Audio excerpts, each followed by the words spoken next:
for its Q&A panel discussion. My name is Stephanie Binns. I'm a volunteer with the DMV chapter of Lipped. For those of you who are not familiar with us, Lipped is a patient-led grassroots advocacy organization that's changing how vulvovaginal and pelvic pain is treated. We work throughout the DMV region to address gaps in OBGYN education and ensure that every gynecologist learns how to diagnose and manage common vulvovaginal and pelvic pain. So just a note about me before we begin, but I got involved with Lipped after my own journey to receive care for vestibulodynia, much like Paige in the film. And that started about 12 years ago when the landscape for this was kind of very different. And so I'm so glad to see some of my own experience be reflected back in the film and to have a spotlight on something that's quite common but not always talked about. So we're happy to hear from Bonnie Gross, of course, the creative lady parts, and our expert panelists here who treat people with these conditions throughout the DC area. So, oh, and one note before we begin, but if you were here and got a friendship bracelet, we'll be announcing that after the Q&A, so just stick around for that as well. Okay, so I think we'll just go through and maybe each of you want to introduce yourselves. We can pass the mic, but Bonnie, you want to begin? Thank you so much. My name is Bonnie. I'm the writer and executive producer of Lady Parts. It's based on my own true story.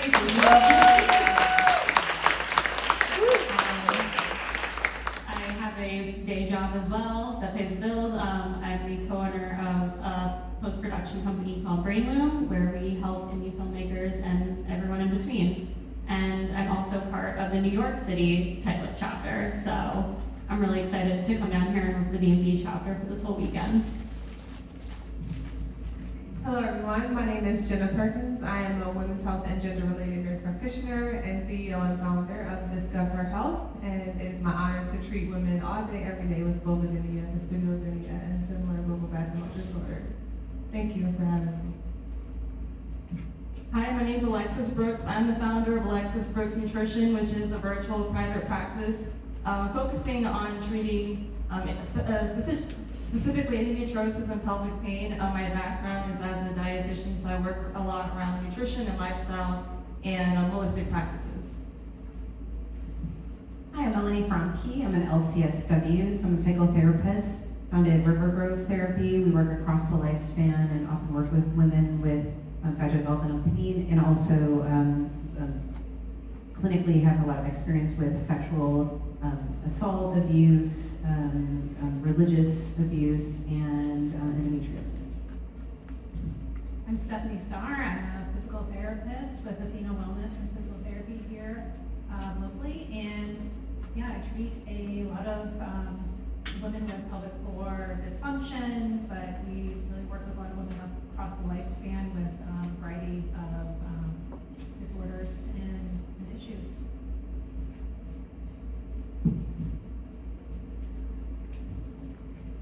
Appreciate the mic passing. Okay, so we're just going to start with a couple questions about the film. So for Bonnie, what made you decide to tell the story as a film, especially as a comedy narrative feature, which it was very funny. But I think for something, that can be kind of heavy subject matter, it's kind of interesting that you chose that. And what do you hope that people take away from Lady Parts? Yeah, I think a lot of times when we see stuff about the subject matter, it's very much like the documentary, which they are amazing. But a lot of times it's like, information's kind of skewed to you, and you kind of get these facts, statistics, and I don't know if you'll necessarily care when you walk away, but I really wanted to do something with it where I humanize the issue and had you watch a character that could be your friend, could be your sister, I don't know, you could know this person, and suddenly you could understand how a condition like this could really just affect someone's entire life, and really just kind of understand it on a human level. And for me, comedy is how I cope with everything. So when it seems like an obvious choice, but also, we're talking about a subject matter that a lot of people just don't feel comfortable talking about. So comedy is just that really easy way to kind of dip a toe in the water and get people kind of in the door laughing so that we can kind of have a more serious discussion about it. But yeah, I just wanted it to be as inviting as possible and really want you to walk away going, wow, I have this, I know somebody with this, it's way more common than you think. Thanks. And I think we're gonna just switch to a little bit of, for all of our panelists, what do you feel like the film got right about the patient experience that, maybe we don't see portrayed in other, common narratives about these conditions? I would say the film got a lot right. So that is a great job. I've never seen my patients represented in this way in media. So really kudos to you for the work that you've done so far. I think they get a lot of the nuance around insurance and how difficult it is to access quality care with insurance. I like to invoke this vision of me having one hand on the doorknob while I'm asking a woman about her orgasm, right? It's like, it's difficult and I really do care, I promise. I want to know all these things, but if I'm confined to a 5 to 10 minute visit to give you the care you deserve, we really are limited. And I think the film did a really great job of just showing the experience of trying to advocate for yourself and access care within the traditional healthcare model. And it showed how hard it is to go outside of that healthcare model and a lot of the sacrifices that our patients really have to make in order to receive quality care. So thank you. I would have to agree, and actually I want to note that I had a visceral reaction to that specific scene when Paige's mom got that phone call about it not being covered. That actually made me almost cry. I personally have endometriosis. I'm very familiar with surgeries and also the sense of a lot of those things not being covered. So that definitely was very accurate and hit home for me. I would say in addition to that, the sense of how important it is to have community. And I think that came up pretty often, the relationship with Paige's parents, also her new friend Cody, and also her friends before she moved back to Philly. But how important it is to have people around you that care about you, that listen to you, that don't dismiss you, that validate your experience. And I think that was really represented very well. There were a few things that I found really powerful. One was very nuanced, which was in just about every scene with her 3 friends, she was very separate. And so I think we can see that there was this different experience that was felt because of her experience with this and with the possibility of sex and sexual relationships. I also had a client who found this movie states away, and so having someone talk about it, having community with Tight-Lipped, having the story be told is just so powerful and empowering in itself.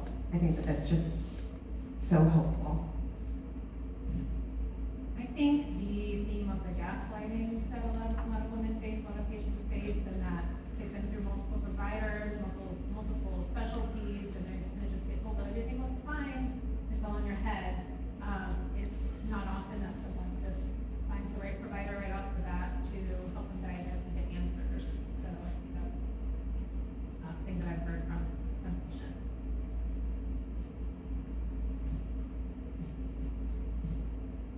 Okay, and we have a question for Jenna.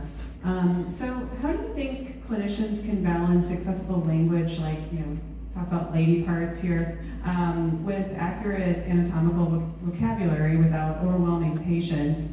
And then I think another part of this question is, why do you think so many patients struggle to get a diagnosis? And what do you think might need to change? I think the answer to both parts of that question is time, right? So one thing I'm able to do with patients when I see them for that initial consult is spend an hour with them. And a part of that hour is them getting to know me getting to know them, and then me having the opportunity to do an exam with them. So I really enjoyed how, the relationship between the provider that did your surgery and you could see that there was more space for that development of a true sort of relationship to occur. And so what I do is I give every client the option of using a mirror whenever we do a pelvic exam, so that they can see, so they can participate, and so that I can tell them exactly, hey, everything that we see externally is called the vulva. The transition zone here that I'm going to touch with the Q-tip is called the vestibule, right? The internal part is the vagina. And so I'm explaining the actual anatomic parts in real time, and so I think that women can see their own parts, and it's different than looking at a piece of paper or something on a computer screen to really understand, hey, this is my anatomy and what I look like. But we need time to be able to form that relationship, and that is really the relationship is the medicine. That's really powerful. Question for Stephanie. Who should consider pelvic floor physical therapy, and can you talk about what actually happens at a first visit, and how do you make care feel safe and tolerable for patients that are usually in a lot of pain?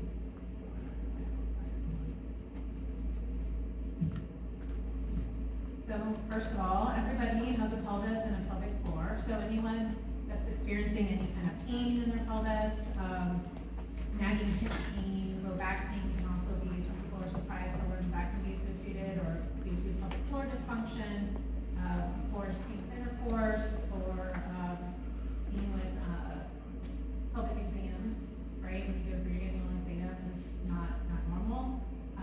Any kind of problems with your bowel and bladder function, and of course, as we, that includes constipation, fecal urgency, fecal incontinence as well.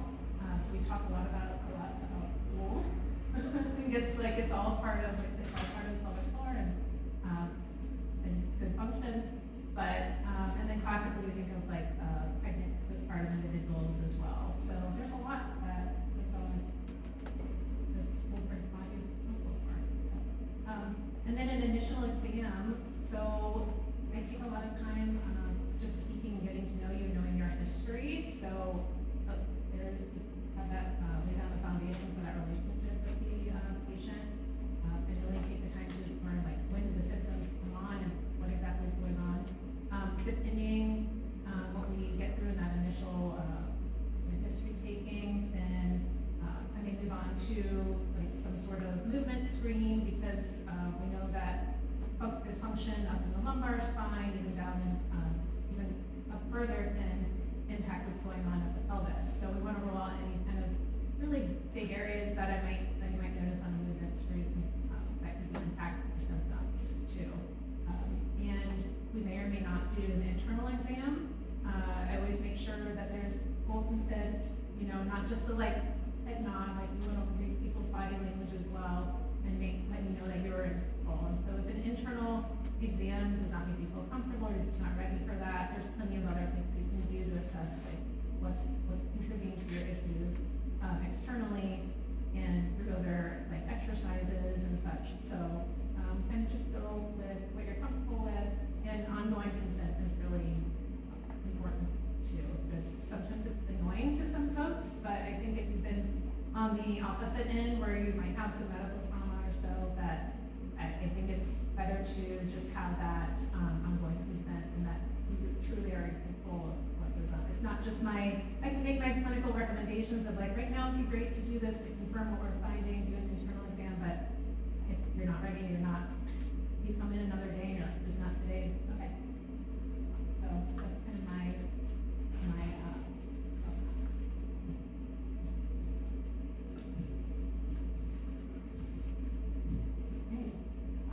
So I think one of the other ideas, and we've got this whole panel of experts here from kind of different areas of focus,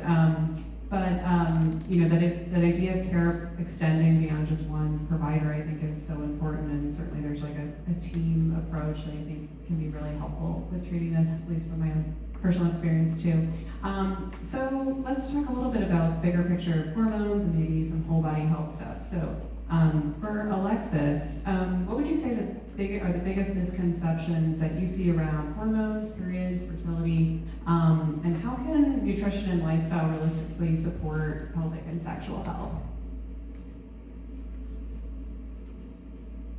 I think maybe one of the biggest misconceptions is that nutrition is more of a last resort, or diet changes, lifestyle changes are more of a last resort.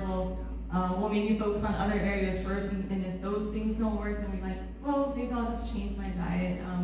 I find that really often, and specifically in terms of how nutrition can impact those areas, so hormone balance, I think you said fertility, and something else.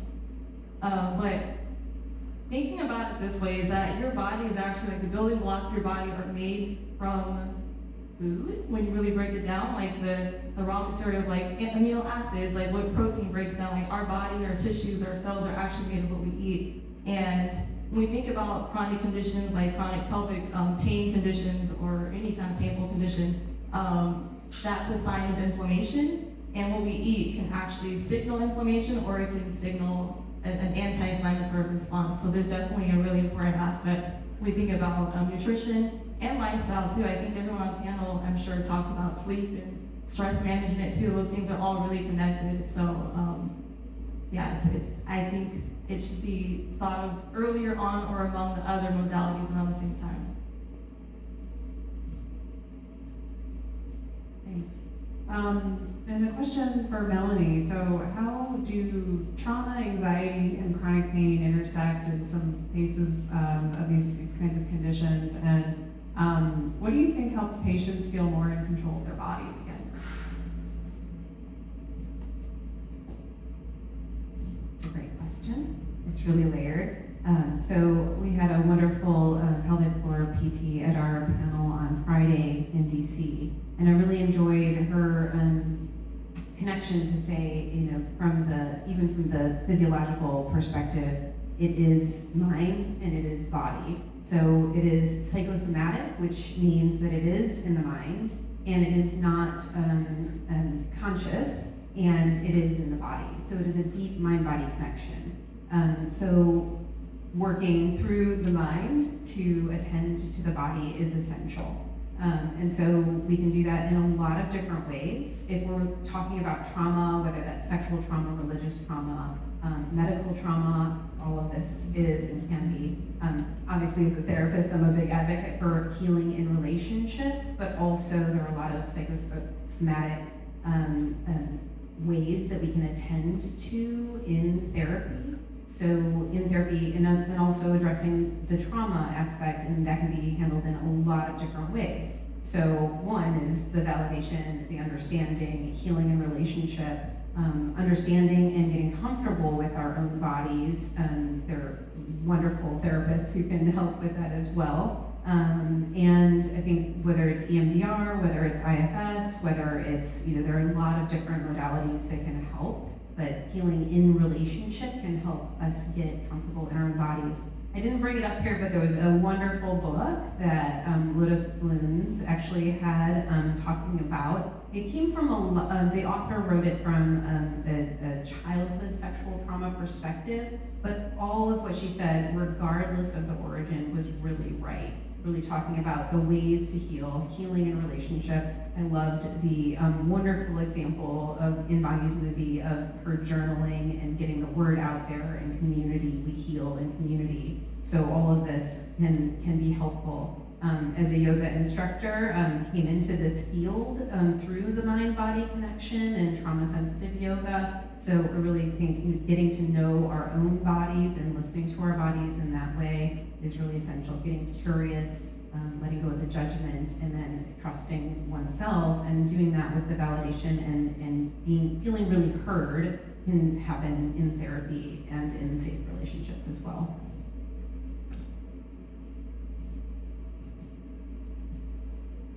Right, so we're going to open it up to audience questions in a minute, but I just have one other question before that for all of our panelists. So what is one thing you wish every provider understood about vulvovaginal or pelvic pain? I guess I'm speaking, again, I'm not a medical professional in any sense, just a really well-informed patient. But for me, I think I want patients to understand that we're on a team together. It's not an us versus them. I think a lot of times when we come as chronic pain patients, we get labeled as difficult, and people tend to not want to work with us. And if anything, I always say, like, you don't have to have all the answers, but I just would love for you to be on my team with me and tell me that, like, hey, we're gonna figure this out, we're gonna get you to someone that can figure this out, instead of dismissing. And it really means a lot because some of us come in for that first appointment and we might not come back. Yeah, I would like to say that not all providers are experts, right? It is not required learning for providers to know the first thing about hormones or vulvovaginal health in general. So as a patient, just kind of go into it with that understanding of they may not have the answers, but hopefully they can join my team. Like, hopefully they can ask some support or point you in the right direction. And I think that every provider should know that there are experts and there is a home for experts if you want to become an expert. That home for me has been found in the ISHWISH, so International Society for the Study of Women's Sexual Health. I've been thrilled to be a part of the organization since 2014. There are tons of resources, tons of community, so that as a provider, you don't have to feel like you're doing this work alone, because we do work in such a multidisciplinary approach in order to get the transformation that our clients really deserve. So you don't have to be the expert. You won't be the expert when you first start out, but there are experts that can support you as you grow as a provider and a clinician.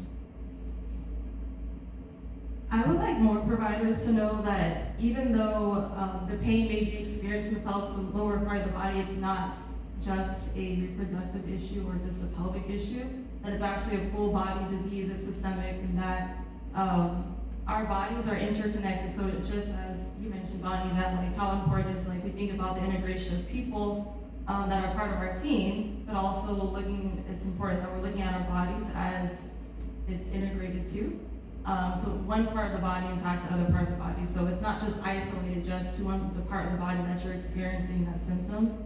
And I think what goes along with that too is that it's not just a women's health issue, that this is, actually it was in the, I'm gonna say it wrong, I can't forget the actual line, but it was in the film. It's not it's not just a woman's problem, it's a girl problem. Yes, that's the one.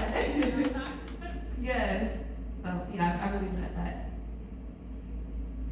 I would really echo Jenna's answer in that maybe that clinician is not the expert, so approaching with curiosity, not judgment, but also really listening, believing the patient, because I've had so many clients who come and talk about the gaslighting and having to really emotionally prepare for another medical appointment, and I just wish they knew how harmful it can be, and how, just like Jenna said, maybe they're not the expert, and maybe they don't know or understand, and maybe that's okay. So finding someone who can be. Yes, absolutely, that was gonna be, just saying that we do best with a multidisciplinary team, and you don't have to be the expert, don't be afraid to refer out, and a lot of times, I get a lot of patients that are self-referred, which I'm just, hysterectomy, or you had a major surgery, you've been having chronic pain, and no one ever once thought to refer you to or PT. And so just we're an underutilized discipline, and we love to work with other providers. So nobody's an expert, and we'll do better as a community together.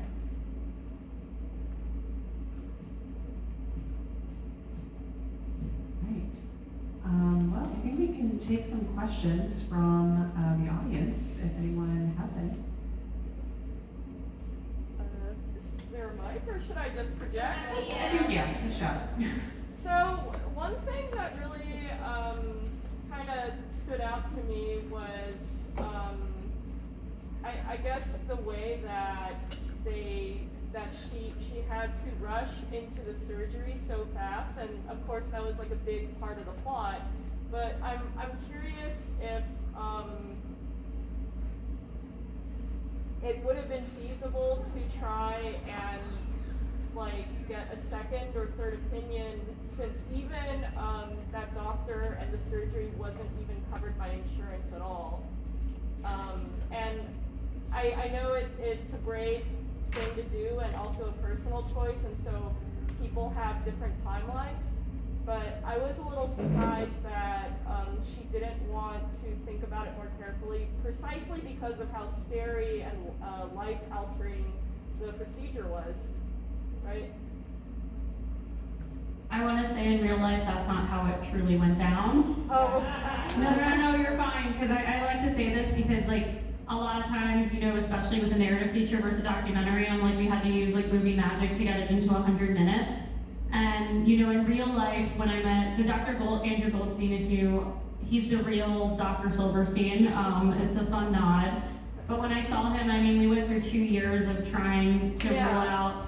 Yeah, we went through 2 years where I was like, is it hormonally mediated? Let's try this, and when we got to the vestibulectomy, it was the last resort, but for the movie, we kind of sped it up, and we wanted to raise the stakes a bit and you gotta make a decision. Again, I always say it's based on my true story, but we had to take some liberties there. But I agree, everybody kind of makes their own decision, and for me, it took about 2 years before we kind of came to that conclusion where we're like, okay, this is the next option we want to try. I'm very glad to hear that. Yes, no, that's good. Thank you for asking, though, I really appreciate it. I mean, I don't know, like, maybe they make you, like, hurry up and they don't let you wait 2 years, right? Like, I wouldn't. Yeah, no, and I'm sure there's providers that maybe do that, so Yeah. I hope that's no one's experience. Great. Other question? So I imagine that there's a lot of women in this audience who are hearing about this for the first time, even though we all have vaginas. And so my big question is, sexual health is being taken away in a lot of our school systems, and it's really unfortunate that women are getting through 20s, 30s, 40s, and 50s who have a diagnosis for this. I want to give a shout out to Miss Moxie who's in the back. In Alexandria, we are really, really lucky to have Miss Moxie and to have Lotus Blooms as educators for our community. But from your point of view, how can we talk to young women and girls about their bodies so that they are not spending an excessive amount of time in pain instead of experiencing pleasure simply because they're not educated? Can you all please repeat the question as well on the mic? Oh, yeah. I don't know if I can repeat word for word, but basically, how do we talk to young women and young kids about these topics that so often are getting removed from our schools and removed from basic education? Again, I can only speak from patient perspective, but for me, I mean, as you saw, a tampon was always painful to insert. I had a lot of bladder issues as a kid, and I think if those things were flagged very much earlier on, as a child, you don't know to tell somebody that something's not normal because it's your normal. So if I'm so used to it always being in pain, if no one ever, I think at 13, if someone had told me and said, oh, like, is it uncomfortable to put tampons in? Or, that's actually not how, I just think for the longest time, I was told one time that it might be uncomfortable, and I just kind of sat with it. So I think there's a lot of little things we can do, and then using like anatomically correct terms, because I would used to tell people, I don't know, this hurts, or my lady parts hurt, and like I couldn't explain where the pain was, and so I think it's really important, it's just a part of your body, we can say every other part of our body, why can't we just say this one? I would say that it's a very different conversation saying, I don't feel like myself, or it hurts down there, than it is saying, my vulvar vestibule is red and thin and dry and irritated, A much different conversation, and you're more likely to be heard if you have that language accessible to you. Now, how do you get that language accessible to you? It is not one conversation. Just like the sex talk in general is never just, let's talk about the birds and the bees and we make a big deal of it and then we move on with our lives. It is really built off the foundation of being open and honest with your small children and saying, these are the correct terms to use, this is a safe space, this is who you can come to when you have questions about things, because I don't know what you are experiencing, but I do want to be able to ensure that you have a space to be able to share whatever it is that comes up for yourself. I also wanted to add that this is so important. What Tight-Lipped is doing is so important in our communities. The Tight-Lipped panelist from Friday night was describing how she has a vulva costume under her bed, and she went to a urogynecologist convention dressed as a vulva, or a gynecologist convention. And with that said, so we need this community advocacy. Friday night, we had a woman who stood up and said, I had this since I was 16, and I didn't know that this was a problem. My 4-year-old daughter has this problem, and I took her to the pediatrician, and the pediatrician said, it's normal. It'll go away. And thankfully, we had Dr. Rachel Rubin, who's an expert on the panel, who said, please talk to me after. This is not normal. She needs a good exam. So we just need more education, and it is. We're working upstream with our society as it is right now, and I think we have to keep working. We have to keep having events like this, conversations like this, using proper terminology, and using our community resources.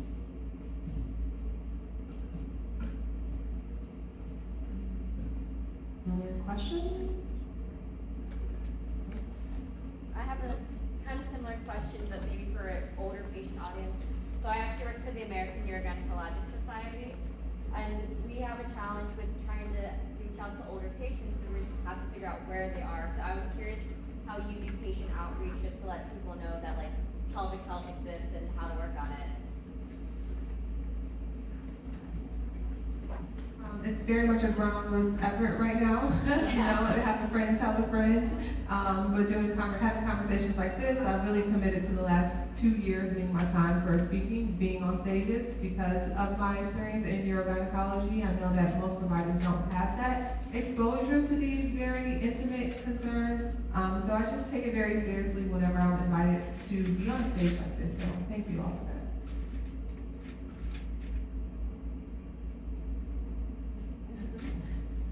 Yeah, I'd say sometimes with that population, it can be challenging. Some people feel a little more shameful talking about it.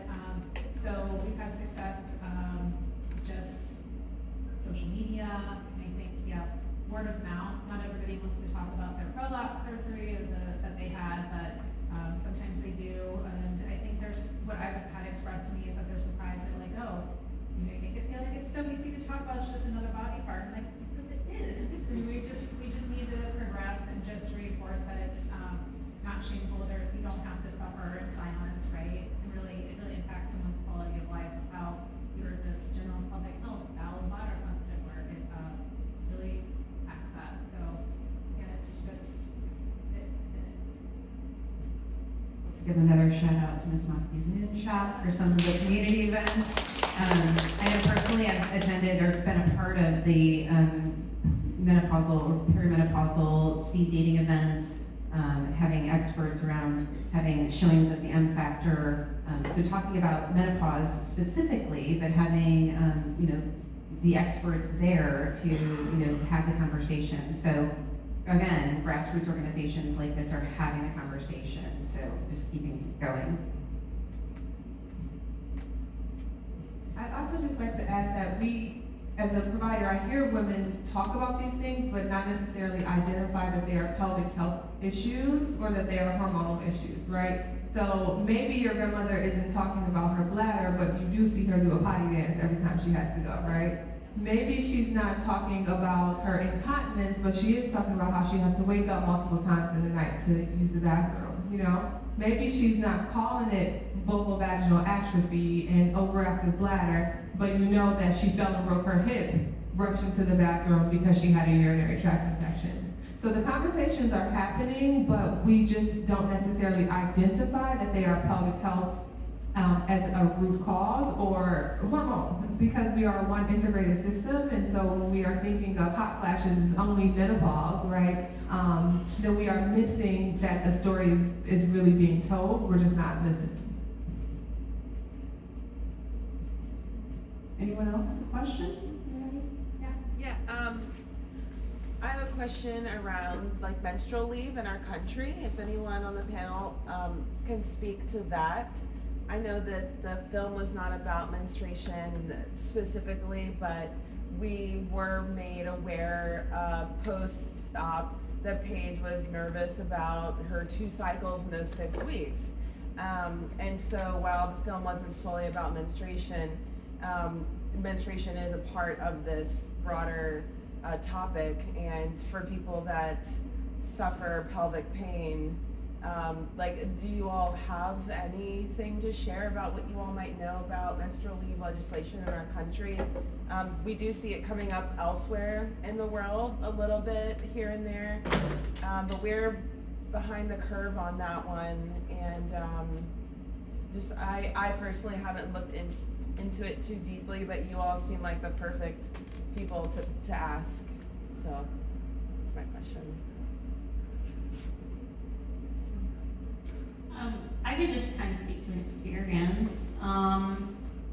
For me, I mean, yes, I did get my period twice during the sex week, bed rest. And for me, I went off birth control at the time because we wanted to rule out that my dyslipidemia wasn't hormonally mediated. So I went off of it for a year, and sadly nothing changed. I have the fun neuroproliferative version.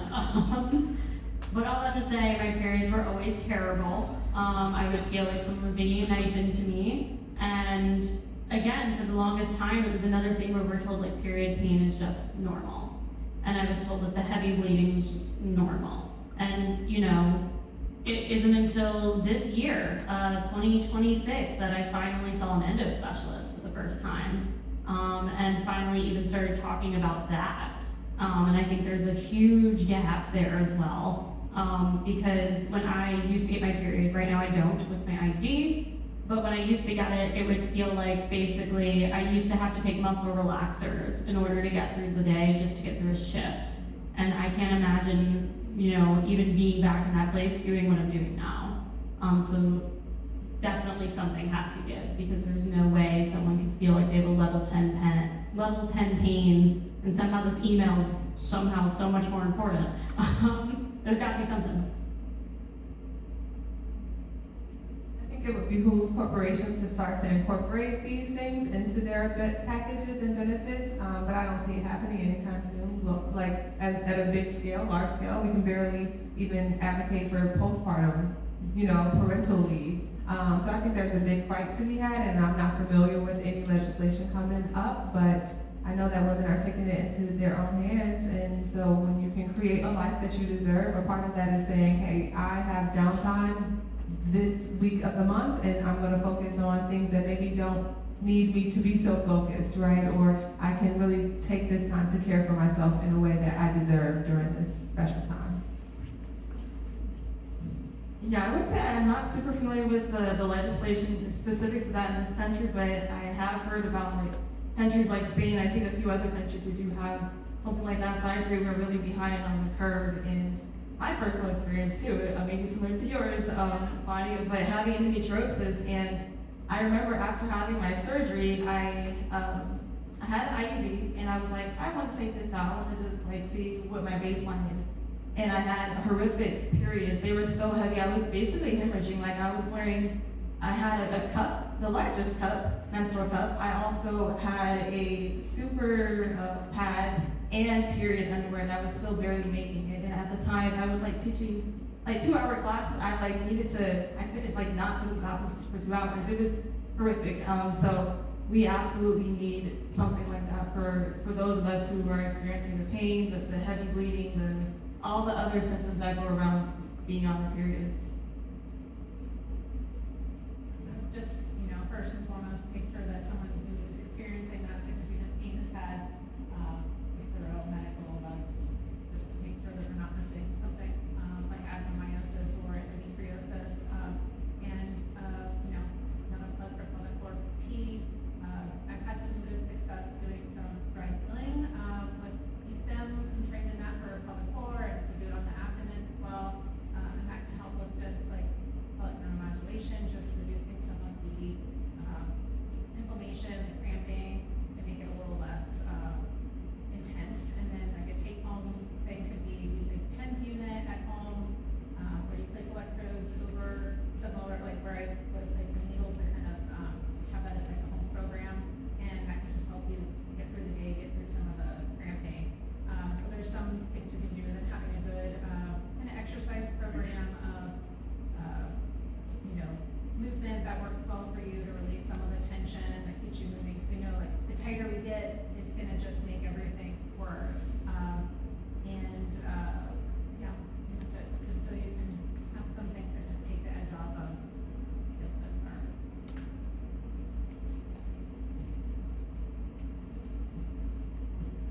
Okay, so unfortunately we are out of time. So I'm gonna do the wrap up real quick, but before that, I just wanna say thank you to Patagonia for having us. Thank you to all the advocacy workers for being here. Thank you to the Moxie and the Lotus Blooms. Thank you for doing all the community events you're doing for supporting us. Thank you to our amazing panel who took time out of their busy schedules to be here, and the Lipped DMV chapter who's been at all these events all throughout the weekend. Again, Lipped is doing amazing work, and if you want to get involved, there's a sign-in sheet right at the table where you checked in. Please put your name, email, phone number. We'd love to get in touch with you.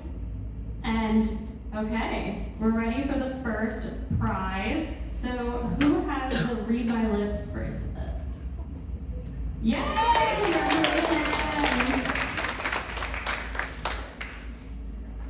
You're welcome. I promise these are chosen at random. I don't know to say that because my sister one time won, and it was a truly an accident. So the next one, who has the dick dungeon?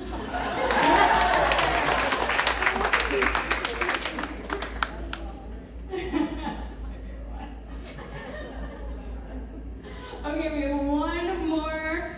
Who has surprisingly salty? Oh my god!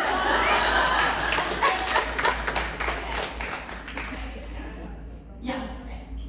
So real quick, I want to shout out our next event that we are having. Just so you guys know, Patagonia recently released this book. It's called Protest, Respect It, Defend It, and Use It. We're doing a free event on the 27th of this month. That will also be a panel. So if that's something you're interested in, we would love for you to come by. And congratulations. And